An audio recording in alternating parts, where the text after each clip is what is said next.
Iya. Jadi habis record, saya post, kemudian lupa record lagi. Jadinya cuma nangkep cuma 5 menit dan disayang itu sesi 3 itu. Ya, oke ya Bu Iya, ya, Pak. saya lanjutkan ya. Oke ya, semoga tetap semangat ya.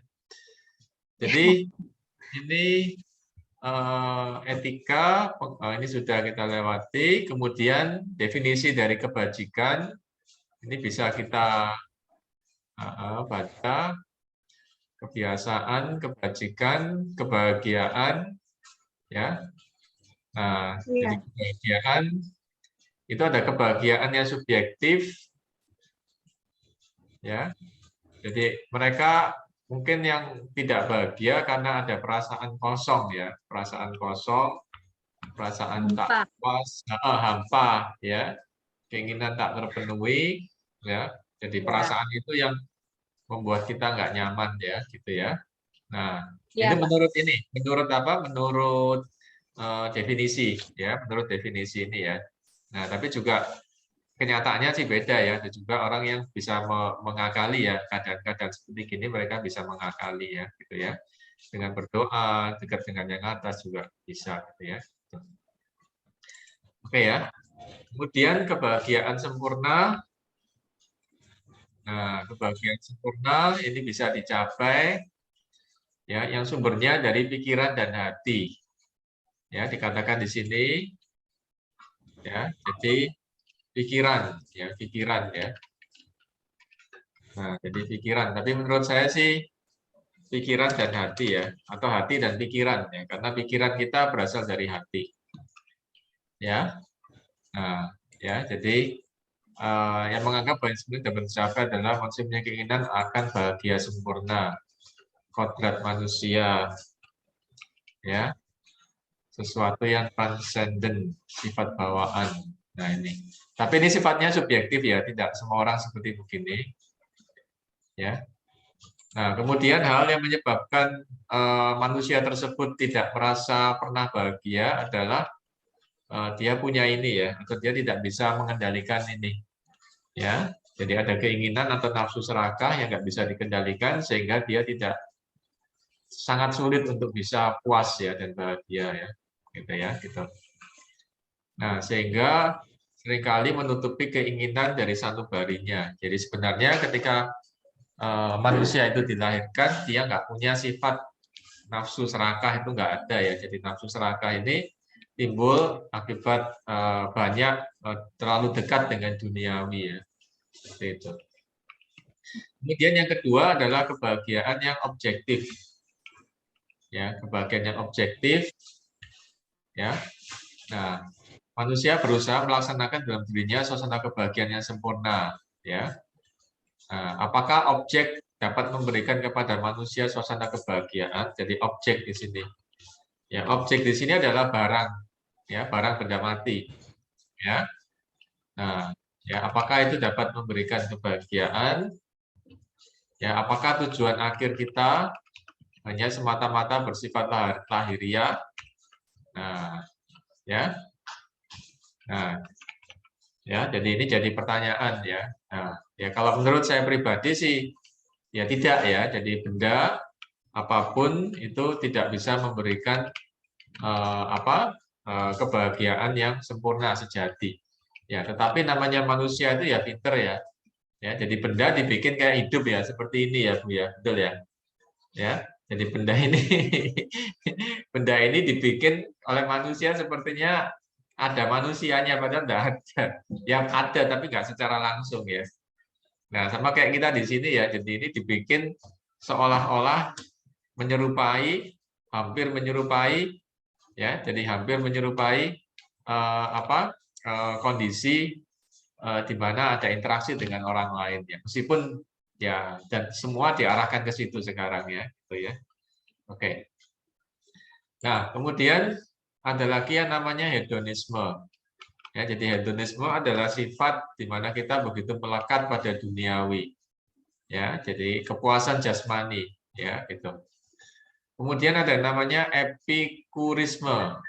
Ya, jadi epikurisme ini adalah ketentraman jiwa, ketenangan batin. Ya, ini epikurisme. ya.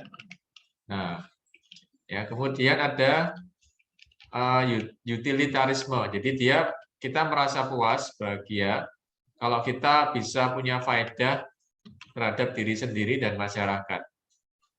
Ya, jadi faedah bagi diri sendiri dan masyarakat. Ya, maka kita merasa bahagia. Ya.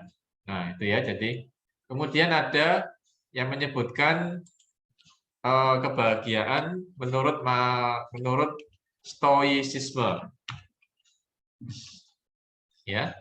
Nah, stoicisme itu mungkin dari ajaran apa ya? Saya nggak tahu ya, dari ajaran Buddha ya. Nah, jadi manusia itu tidak bahagia karena melekat terhadap keinginan, melekat dengan kebutuhan. Ya, jadi ada ikatan. Ya, ikatan dengan keinginan. Jadi keinginan itu yang membuat kita nggak bahagia. Dia bilang gitu ya. Nah, jadi untuk bisa bahagia ya harus lepas dari itu ya. Harus lepas dari keinginan-keinginan itu ya. Nah, namun secara profesionalisme juga kalau orang nggak punya keinginan, organisasi nggak punya tujuan, ya jadinya nggak punya motivator ya, gitu ya. Jadi ini dua hal yang berbeda ya. Nah, kemudian yang kelima adalah evolusionisme ya. Nah, jadi tujuan akhir manusia ya nggak diketahui bentuknya, ya tidak dikenal bentuknya. Nah, ini mereka yang mungkin paham-paham yang di luar religius ya, jadi mereka nganggap itu nggak tahu, nggak jelas ya, atau mungkin terjadi evolusi atau perubahan nggak jelas ya gitu. Oke ya, nah itu tentang hal itu ya, tentang itu tadi ya, kebahagiaan yang subjektif dan kebahagiaan yang objektif ya. Gitu. Oke, kemudian saya teruskan topiknya ke tentang objek kebahagiaan. Nah ini ya, jadi khususnya tentang objek kebahagiaan ya, jadi objek ya seperti tadi dikatakan kan, objek itu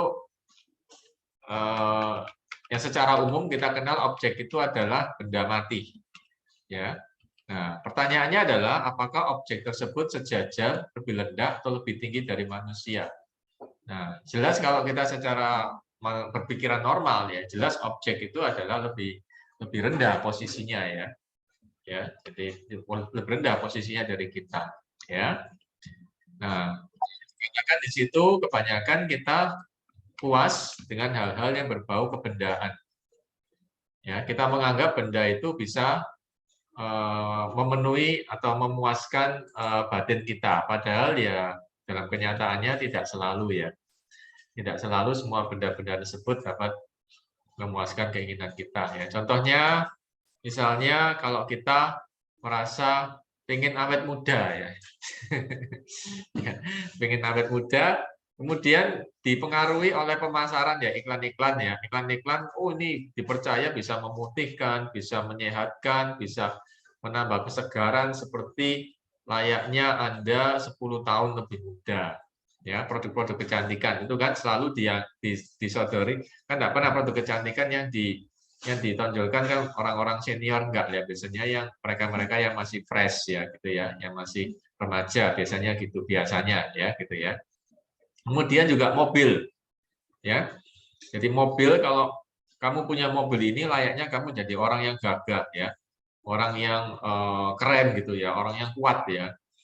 Jadi kenapa mobil-mobil pada era tahun 2000 berapa ya, 2015 2020 ya, sebelum pandemi ya, itu mobil-mobil yang tinggi, besar, gagah ya. Nah, sedangkan yang pembelinya tidak gagah, tidak besar ya Bu ya. Jadi pembelinya mungkin tidak gagah, tidak besar ya, atau mungkin yang kurus kayak saya gini ya. Ya. Tapi pengennya begitu naik mobil yang gagah besar tuh kelihatannya wah ini rasa percaya diri saya naik gitu ya. Nah, jadi mobil-mobil yang gagah, yang besar, yang mahal ya, yang banyak gede-gede gitu ya. Nah, itu meningkatkan rasa percaya diri saya. Ya, jadi itu rasa percaya diri saya bisa naik karena saya menggunakan benda yang gagah, padahal saya sendiri tidak seperti begitu. Nah, itu ya, jadi benda-benda itu diciptakan merangsang orang untuk dimiliki karena dia dipromosikan punya kemampuan meningkatkan rasa percaya diri. Ya, dan itu dibeli dengan harga yang sangat mahal bisa-bisa ya gitu. Oke ya, itu yang benda-benda. Kemudian ada juga selain benda, objek kebahagiaan itu ada kebutuhan jasmani dan kesehatan. Nah, ya. Nah, jadi kebutuhan jasmani, kesehatan. Nah, kalau ini masih masuk akal ya. Ya, jadi kebutuhan hidup, jasmani, kesehatan, kekuatan itu adalah sumber kebahagiaan. Nah, kalau menurut saya pribadi ini saya sangat setuju ya, bahwasanya kita bisa merasa bahagia itu satu kuncinya harus ada dasar kesehatan. Ya, jadi nggak peduli berapa banyaknya uang yang kita pegang ya, kalau yang satu ini kita nggak punya ya repot ya, susah untuk bisa menikmati ya itu ya. Nah, kemudian yang nomor 3 adalah kebutuhan jiwa. Ya, kebutuhan jiwa. Ya, jadi ini berasal dari hal-hal rohani ya. Nah, jadi menjauhi kejahatan ya. Jadi yang dianggap itu jahat, tidak baik atau nggak bagus ya dihindari ya seperti itu ya di kebutuhan jiwa ya. Nah, kemudian ada pertanyaan pada nomor 4 ya. Apakah kebahagiaan itu berarti seluruh kepuasan jasmani dan rohani? Ya. Nah, ini ada pertanyaan nomor 4. Kalau saya diminta untuk menjawab ini, saya akan menjawab, nah, iya pasti ya. Jadi namanya kebahagiaan itu ya secara jasmani dan rohani itu artinya ada kepuasan ya. Ya, jadi kesehatan mental, kesehatan jiwa, kesehatan fisik, ya kan? Jadi fisiknya sehat tapi mentalnya kurang, ya kurang ya, nggak bisa anu ya. Nah, kemudian jiwanya kuat, mentalnya kuat, tapi fisiknya ada kendala. Nah, ini juga nggak bisa maksimum ya, bisa maksimum ya. Oke ya. Nah, kemudian yang nomor 5, ya, pelaksanaan diri tidak pula membawa kebahagiaan, kesempurnaan. Karena manusia kami tidak juga punya rasa puas atas dirinya sendiri. Ya, ya. Nah, jadi kita menerima bahwa kita tidak sempurna. Nah, ini perlu diingat terus ya. Jadi kita menerima diri kita apa adanya, ya kita menerima diri kita tidak sempurna. Ya, jadi kalau kita bisa me, apa ya istilahnya itu patuh atau kita ngerti bahwa diri kita itu memang nggak sempurna, ya kita tidak akan mengejar hal-hal yang di luar kemampuan kita. Ya, kita sadar bahwasannya misalnya rezeki itu sudah ada porsinya ya. Nah, sejauh kita sehat, ya kita tidak memaksakan diri mengejar sesuatu di luar batas kemampuan kita. Ya, karena kita tahu juga kita nggak sempurna. Ya, jadi misalnya gini ya, misalnya saya postur badannya misalnya tidak tinggi ya, saya ini agak pendek misalnya ya. Nah, maka saya berusaha keras bagaimana saya bisa menjadi tinggi ya. Ya, nah itu bahkan dengan cara-cara yang nggak positif. Nah, gitu ya, dengan obat-obatan, dengan apa gitu ya. Nah, maka ya nggak bisa karena saya nggak bisa menerima diri saya apa adanya. Nah, ini jadi menurut saya kurang bisa menerima diri apa adanya. Ini bisa menjadi satu hal yang menyebabkan kita jauh dari kebahagiaan ya. Jadi salah satunya kita harus menerima diri dulu apa adanya. Ya, tidak sempurna ya, kita tidak sempurna ya gitu. Kemudian yang terakhir adalah kedekatan dengan yang atas. Nah, ini juga benar sekali ya. Nah, jadi kebahagiaan itu di luar manusia. Ya, jadi ke salah satu kunci utama kebahagiaan adalah kita dekat dengan yang atas. Ya, jadi dekat dengan yang pencipta. Ya, ini saya rasa semua orang setuju ya. Hampir semua orang lah saya setuju dengan ini ya. Oke, ya, jadi itu tentang objek kebahagiaan ya, berbagai macam pandangan tentang objek kebahagiaan. Ya, seperti itu bisa dibaca nantinya juga dalam modulnya, oke ya. Nah, jadi secara ringkas di sini memang pada tingkat yang paling tinggi adalah pencipta adalah sumber kebahagiaan kita, ya. Jadi bukan pada manusia, bukan pada orang-orang terdekat kita, tidak hanya itu, tapi yang terutama pada yang pencipta, ya. Seperti itu ya. Jadi ini teori mengatakan seperti begini ya. Nah, teori atau itu mengatakan seperti begini juga ya. Oke ya. Nah, kemudian untuk pengertian yang benar, orang harus memikirkan kebahagiaan tidak ada yang sempurna, kemudian kodrat manusia terbatas. Ya, nah, seperti itu. Ini saya lewati aja, ya. Gitu. Oke, sampai di sini mungkin ada pertanyaan, Bu Ratna. Oke ya. Nah, berapa menit lagi saya bisa lanjutkan ini ya? 30 menit? 3. Ya. Atau 20 menit? 20 menit. 20 ya, berarti sampai mungkin hampir jam 3 nanti ya. Jam 3 kurang seperempat ya. Gitu. Oke ya, saya teruskan. Jadi kita masuk pada profesionalisme kerja. Ya.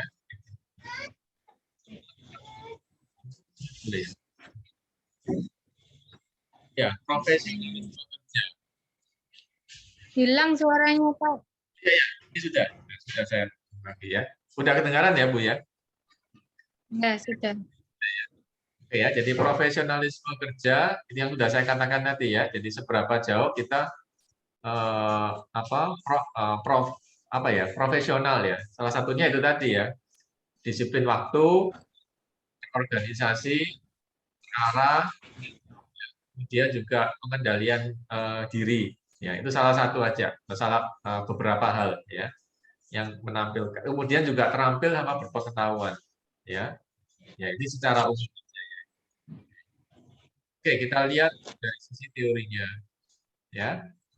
Jadi profesionalisme itu dengan kualitas. Jadi kualitas suatu profesi. Profesi ya. Nah, jadi profesionalisme pekerjaan ya, seperti itu. Oke, saya lewati aja. Kemudian ada juga orang yang menganggap atau istilahnya itu menjadikan pekerjaan sebagai panggilannya. Nah, ini juga satu filosofi pekerjaan yang bagus ya. Jadi seperti Bu Ratna gini ya, jadi membimbing anak-anak kecil yang mungkin serba nakal, susah diatur, nggak semuanya baik-baik, nggak semuanya nurut-nurut, tapi dalam diri kita ditanamkan ini adalah panggilan hidup saya. Ya, nah itu terus terpatri dalam pikiran kita dan hati kita. Berarti kita melayani anak-anak kecil itu adalah panggilan hidup. Nah, ini satu filosofi yang bagus ya dalam pekerjaan ya. Bahwasanya pekerjaan itu pada dasarnya memang panggilan ya. Jadi profesi sebagai dokter, sebagai bidang hukum atau bidang pendidikan atau bidang apapun lah, bisnis dan sebagainya, itu kalau memang didasarkan bahwa itu adalah panggilan hidup saya, nah dia akan minimalisir dari hal-hal yang nggak bagus ya. Jadi misalnya sebagai pengusaha, pedagang, nah dia pikir ini pekerjaan sini salah satu panggilan hidup saya supaya saya bisa memberikan produk-produk kepada masyarakat secara baik. Jadi paling enggak hal tersebut meminimalisir dia dari berbagai macam kegiatan penipuan dan korupsi, paling enggak seperti itu ya. Oke. Kemudian dalam profesionalisme juga tentu saja harus ada keahlian ya. Nah, jadi misalnya kalau saya gini ngajar tentang topik ini, nah saya kan nggak mungkin ngajar atau layaknya saya membaca, kan nggak mungkin ya. Jadi saya harus bisa memberikan contoh, saya harus bisa memberikan penjelasan. Nah, artinya apa? Artinya saya harus punya keahlian dalam bidang ini. Ya. Oke ya, jadi dan juga ada kalau hal-hal yang bersifat teknik misalnya matematika atau apa ya. Jadi ya dosennya bisa menghitung juga ya. Jadi nggak gelagapan gitu ya. Harusnya seperti begitu ya. Gitu ya. Nah, ya. Nah, kemudian yang berikutnya adalah nah, manusia yang profesional tidak dapat digolongkan sebagai kelompok kapitalis atau kelompok buruh. Nah, jadi biasanya kalau yang namanya apa? Namanya profesional itu menurut pengertian para bisnismen sekarang itu bukan kaum buruh, ya. Tapi kalau saya agak kurang setuju ya. Nah, karena buruh yang punya keterampilan itu juga bisa dikatakan profesional juga ya, menurut saya pribadi ya. Ya, jadi level buruh yang punya keterampilan tertentu ya, skill tertentu, misalnya di bawahnya tukang ada kuli ya, kuli atau pembantu tukang, tapi yang memang dia pinter punya keahlian. Nah, menurut saya dia bisa saya namakan juga profesional ya di bidang itu. Hanya waktunya dia belum naik pangkat ya. Sampai suatu ketika dia akan menjadi profesional ya, seperti itu ya. Nah, kemudian yang kedua adalah manusia profesional merupakan suatu kelompok tersendiri ya, memutar roda perusahaan. Nah, mestinya para profesional itu juga bisa menjadi pemimpin. Nah, tapi tidak otomatis ini. Ya, tidak otomatis para profesional itu sebagai pemimpin. Ya, dan tidak selalu pemimpin adalah profesional. Nah, ini nggak tahu ya, ini setuju atau nggak setuju ya. Ya, jadi orang yang profesional ya itu belum tentu pemimpin. Jadi misalnya saya profesional dalam bidang administrasi keuangan. Ibu profesional dalam bidang pengajaran anak-anak elementary school ya. Nah, tapi belum tentu kita adalah pemimpin. Nah, ya, jadi pemimpin atau koordinator itu adalah mampu menggerakkan orang, mampu mengarahkan orang lain. Ya, nah itu ya. Jadi itu saya rasa hal yang berbeda. Ya, itu hal yang berbeda. Ya, dan pemimpin dalam hal bisnis itu dia mampu menggerakkan orang-orang dan juga uangnya. Ya, mencapai tujuan tertentu. Ya, seperti itu ya. Oke, ya. Jadi menurut saya ini agak berbeda ya. Oke. Oke. Kemudian paragraf berikutnya, profesionalisme adalah suatu proses yang tidak dapat ditahan dalam perkembangan dunia profesi ya pastilah. Ya, pastilah apalagi sekarang dalam sosial media dan hal-hal digital ini profesionalisme ya dimanapun lah. Bahkan di secara online pun kita bisa menjadi profesional sekarang. Iya betul ya. Ya, jadi nggak harus ke jalan keluar kelilingan itu ya. Ngobjek sana, ngobjek sini, cari proyek sana, cari proyek sini. Bahkan dengan kelilingan browsing pun kita bisa jadi profesional sekarang. Ya, seperti Bu Ratna ini kalau misalnya suka dengan dunia digital ya, misalnya ada channelnya gitu ya, bisa kemana ke sini, zoom sana, zoom sini, ya, kemudian bisa jadi profesional. Bahkan anak-anak kecil pun menyanyi sana sini, profesi dalam bidang seniman musik dalam dunia digital sekarang bisa. Jadi kita sekarang bisa keliling dimanapun lewat dunia digital ya. Ya, Bisa sekolah ya. dunia maya ya. Dunia maya yang kita kenal sekarang ini akan berubah mendekati dunia nyata. Betul ya, Bu Ratna ya. Ya, jadi dunia maya yang kita kenal mungkin tahun 2000-an itu ya. Ini semakin hari, semakin bulan, semakin tahun, ini mendekati dunia nyata. Ya, bahkan nanti 5 tahun depan bisa-bisa kita nggak tahu ini dunia nyata apa dunia maya. Ya, ya kan karena nanti 5 tahun ke depan ya, nggak sampai 5 tahun ya. Nanti beberapa kegiatan operasi medik itu sudah lewat online nantinya. Iya.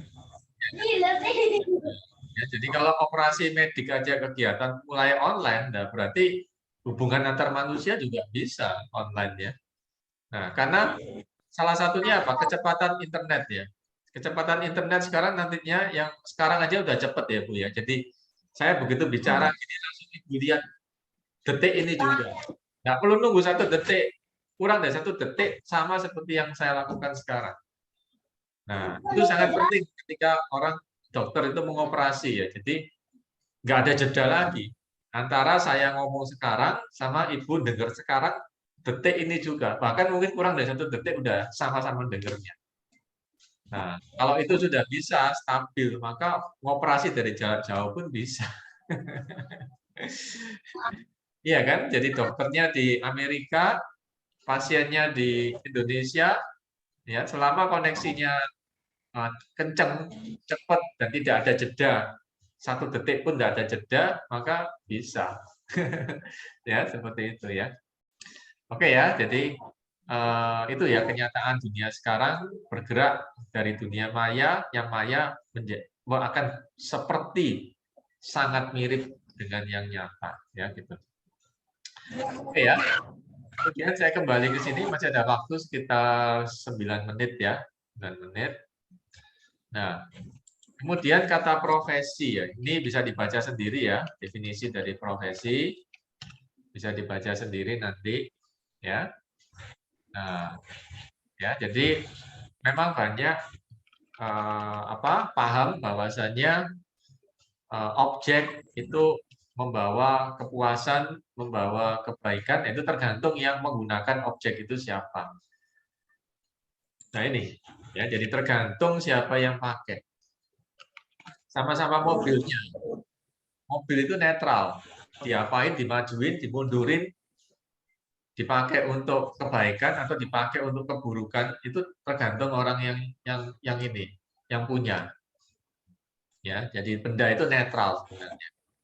Ya, sama dengan alat ini ya, ini mau dipakai plus, mau dipakai minus, mau dipakai positif, mau dipakai negatif, tergantung saya sebagai yang megang ini.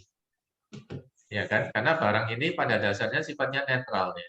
Dia nggak punya unsur apa-apa. Ya, gitu. Nah, kemudian juga orang yang berbakat dan terampil. Ya. Nah, orang berbakat sama terampil, Ibu punya keterampilan di bidang apa, Ibu sendiri yang tahu. Nah, itu bisa dikembangkan. Ya. Nah, kemudian tentu saja ada proses. Ya. Nah, ada proses. Jadi memang kita untuk mencapai itu harus melalui proses. Apakah ada hasil yang didapatkan tanpa proses? Hasil tanpa proses. Ya, kecuali orangnya udah. Ya, coba saya tanya ya. Gimana pendapat Ibu tentang hasil tanpa proses? Instan. Kurang memuaskan. Ya, yang pertama jelas segala sesuatu tanpa proses itu tidak apa ya? Ya kan misalnya kayak kita makan mie instan ya, memang enak ya, enak tapi ya itu tadi ya, ya kalau instan kan jadi cepet kan, mungkin cuma 5 menit sudah jadi ya. Bayangkan kalau yang konvensional ya bisa 50 menit ya. Iya kan? Nah, berarti prosesnya dipersingkat ya. Nah, jadi instan itu artinya proses yang jauh lebih singkat ya. Nah, ya. Kemudian kembali lagi, apakah proses penyingkatan itu positif atau negatif ya? Secara positif atau negatif ya. Nah, juga ada yang mengatakan kalau easy come easy go ya. Kalau cepat dia datang, biasanya cepat juga dia pergi ya. Tapi yang jelas gitu ya. Tapi yang jelas kalau kita mendapatkan sesuatu dalam proses itu terasa lebih puas ya. Jadi dengan susah payah saya mendapatkan itu ya daripada saya dapatkan itu secara gampang ya. Kecuali saya ada kelemahan ya secara fisik atau secara apa ya keterbatasan ya udah kita dapatkan yang instan ya Bu ya. Jadi misalnya saya lagi lapar tapi tidak punya uang misalnya, ya udah saya makan mie instan saja sementara seperti gitu. Tapi kalau kita nggak lapar dan kita juga punya cukup waktu, ya bahan juga ada, nah kenapa harus pakai yang instan-instan gitu ya? Oke ya, jadi itu tadi ya dikatakan tadi juga kondisi juga mempengaruhi ya kondisi atau keadaan seseorang ya. Jadi kita nggak bisa judge oh dia gaya hidupnya buruk ya, makan instan terus ya, nggak bisa ya. Mungkin itu yang dia mampu beli ya, bisa juga ya, seperti itu ya. Dan dia sudah terlanjur lidahnya udah terlanjur dekat sama makanan instan. Nah, itu agak repot juga ya.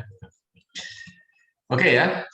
Kemudian di dalam lapangan kerja ya.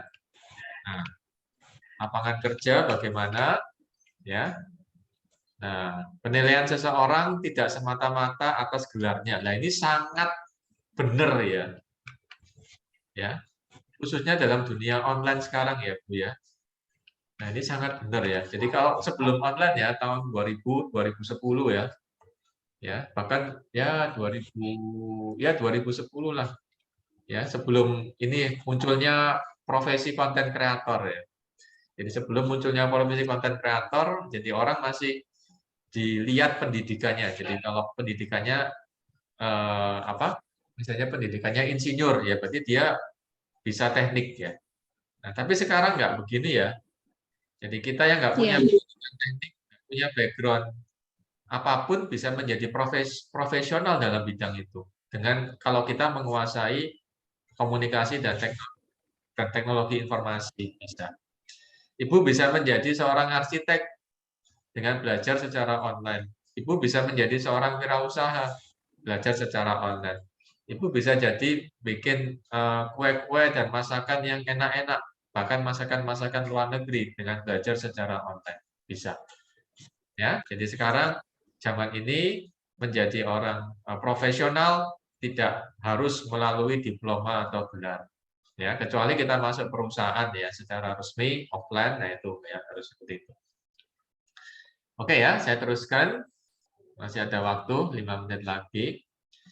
Nah, ya ini jelas sekali benar ya, khususnya pada tahun 2020 sekarang, ya ketika global mendesak kita untuk masuk lebih banyak ke dunia maya, ya, oke ya. Nah, jadi diploma atau gelar bukan jaminan prestasi seseorang. Ini benar sekali ya. Ya, jadi memang Google ini misinya adalah mungkin dia seperti apa? Sumber dari segala informasi ya. Jadi Google memberi kesempatan menggratiskan itu semua ya. Kita nggak ya kita anggap itu semua motifnya positif ya, di mana masyarakat pengguna internet bisa mengembangkan diri secara maksimal ya. Oke. Nah, kemudian anggapan bahwa profesionalisme dapat diharapkan muncul sekedar dengan anjuran tidaklah benar. Ya jelas pastilah. Ya. Masa dengan anjuran saja bisa menjadi seorang yang profesional ya jelas. Nah, oke ya. Nah, tapi profesionalisme juga jangan sampai terjerumus pada mengejar kesempurnaan ya. Nah, karena kesempurnaan itu kan tidak ada ya, seperti itu ya, tidak ada pekerjaan dan manusia yang atau benda yang sempurna itu enggak ada ya. Oke. Oke, kemudian ketelitian kerja, kesungguhan dan ketelitian kerja. Nah, ini secara pribadi ya, Bu ya, bukan secara ya, pribadi, ketekunan dan ketabahan untuk mencapai itu. Ya, integritas. Ya, integritas yang tinggi ya. Nah, kemudian kebulatan pikiran dan perbuatan. Nah, ini secara pribadi ya. Oke, untuk mendapatkan ini ya. Oke, kemudian saya teruskan ya.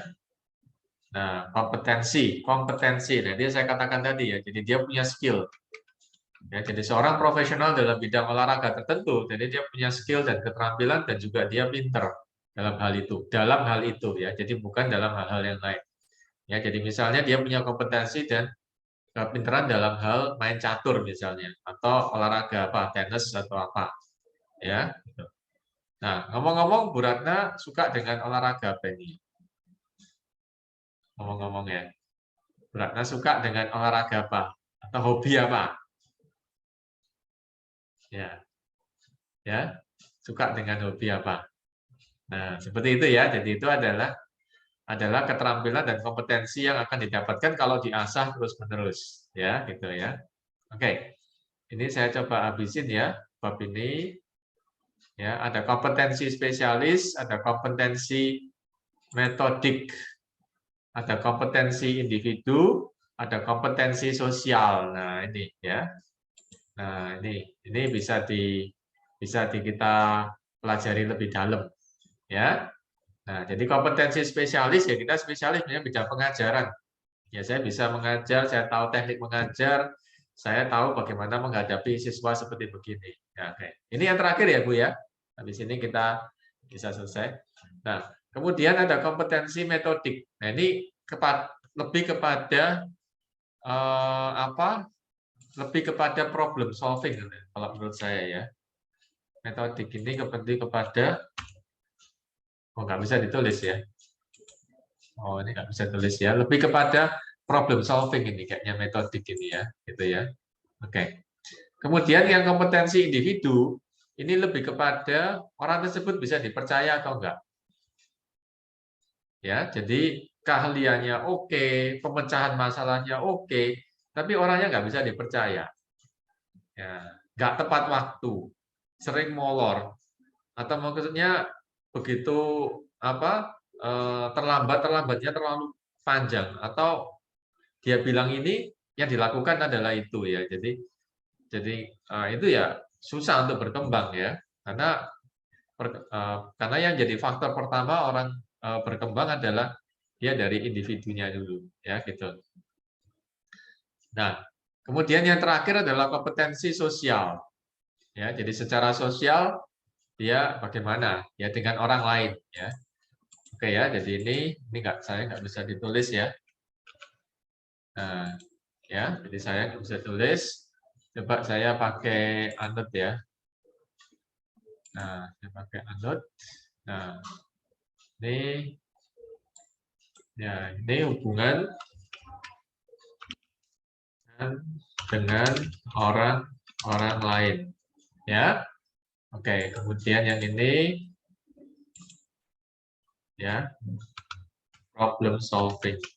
Nih, saya tulis problem solving ya, pemecahan masalah ya. Oke, kemudian yang ini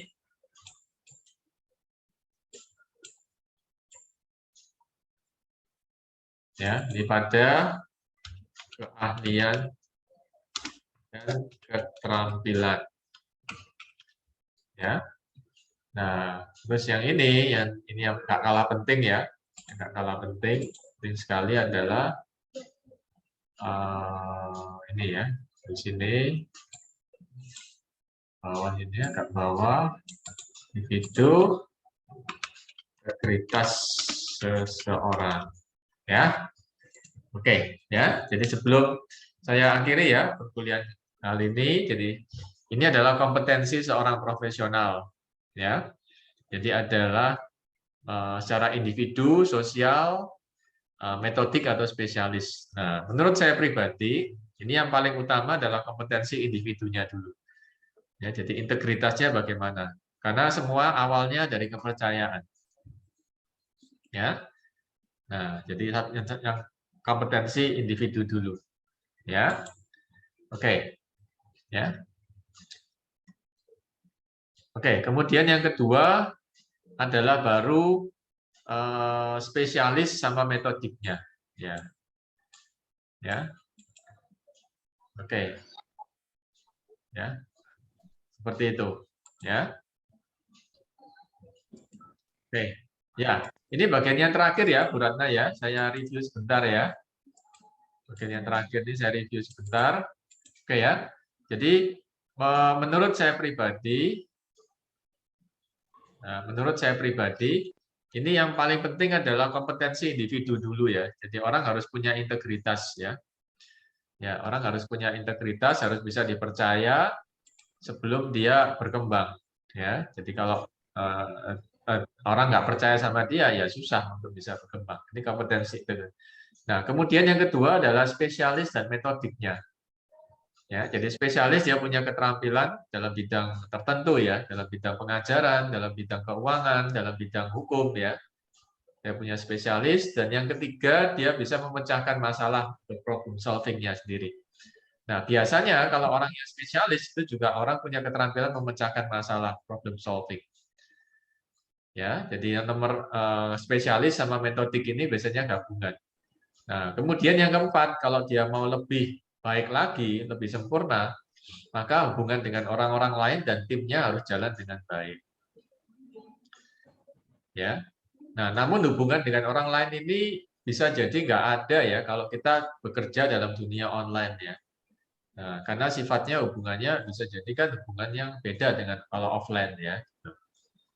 Oke ya, jadi singkatnya bagian terakhir dari perkuliahan hari ini ya, sesi 4 dan nanti kalau apa adalah tentang kompetensi profesional ya, kompetensi individu, integritas, keterampilan, keahlian, kemampuan problem solving, dan yang terakhir juga kemampuan bekerja sama dengan orang lain ya. Nah, tapi dengan dunia maya sekarang, dengan dunia digital sekarang dan situasi pandemik ya, jadi hal ini bisa jadi medianya jauh berubah ya. Jadi kompetensi individu, spesialis, metodik, sosial ini bisa jadi berubah cukup banyak dengan sistem yang sekarang kita terapkan, yaitu sistem digital. Ya, oke ya. Tapi tetap ya individu tetap yang jadi nomor satu. Kemudian spesialis ini bisa kita dapatkan secara online. Metodik kayaknya ya kadang bisa atau kadang nggak bisa secara online ya untuk problem solving. Dan hubungan dengan orang lain ini karena situasi sekarang online kadang orang bisa ya. Jadi mereka yang introvert misalnya ya nggak suka hubungan dengan orang lain, tapi karena dibantu dengan online mereka bisa lebih tidak malu ya untuk bisa berekspresi secara online ya. Oke, ada pertanyaan mungkin Bu Ratna setelah ini? Ada pertanyaan? Enggak. Nah, ya. Menurut Bu Ratna bagaimana situasi online sekarang untuk berkembang? Ibu ada canggung nggak ketika tampil secara video atau apa gitu?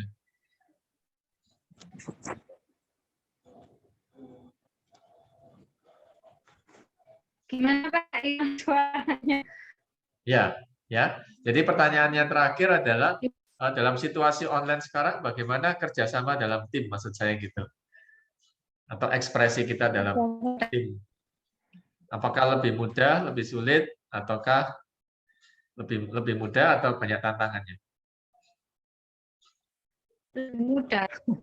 Lebih mudah ya justru ya. Ya. Ya. Ya. Oke ya, jadi ya. Ya, jadi ya saya maklum ya memang ada ada gangguan koneksi ya. Oke, saya rasa sampai sini dulu aja ya, Bu Ratna.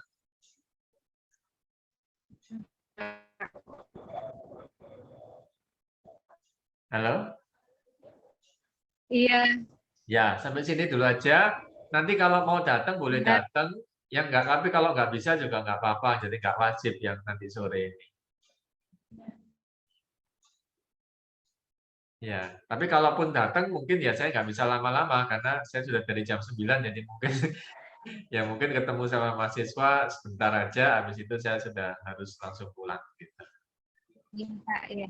Ya. Terima kasih. Oke, terima kasih Bu Ratna, sukses selalu. Habis ini kita persiapan untuk ujiannya ya, tesnya ya.